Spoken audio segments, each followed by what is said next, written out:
I couldn't find Sabina in her room, or the library, or the atrium.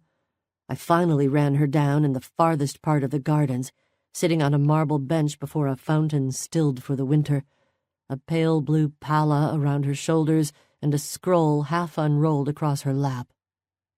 I'd worked up a fairly good rage by that point, so I just stamped toward her and bellowed, "Hadrian?" "Hello, Vix." She marked her place in the scroll with one finger, looking up. "You might have come sooner, you know. It's cold down here, but I wanted to give you a place where you could shout all you liked." I refused to be derailed. "You're marrying Tribune Hadrian?"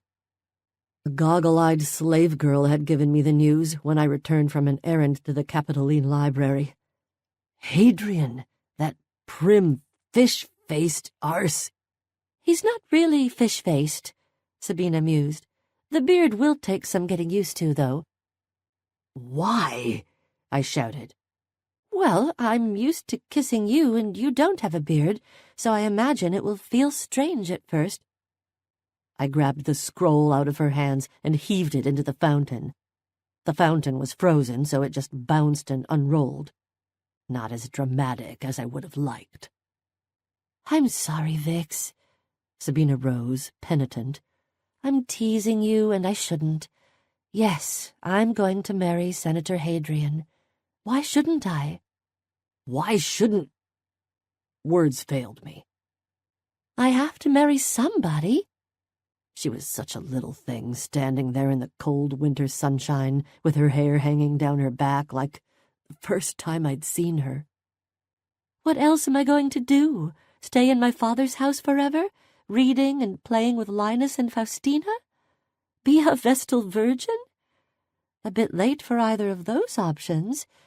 It's time I married, and Hadrian will do as well as anyone. Better, even."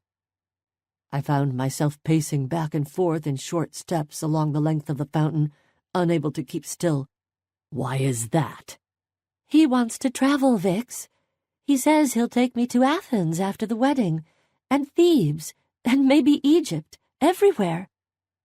She looked around the garden as if she were already seeing the pyramids and the Greek temples, and the sleek-lined ships that would take her to see them. Much better than some dull praetor who just wants children and dinner parties. We'll leave Rome to the politicians and travel the world together. "Not if that bitch of an Empress has her way," I threw back. "Empress Plotina, she'll keep her thumb on you all right. Checking up 10 times a day, making sure you're good enough for the boy she raised. You want to travel the world, you don't go marrying some mother-ridden bastard who has to get permission from his mummy every time he leaves the city." "I can handle Plotina," Sabina said. "She isn't half as clever as Domitian's Empress, after all." "And what about me?" I snarled. "What was I, just a bit of fun?"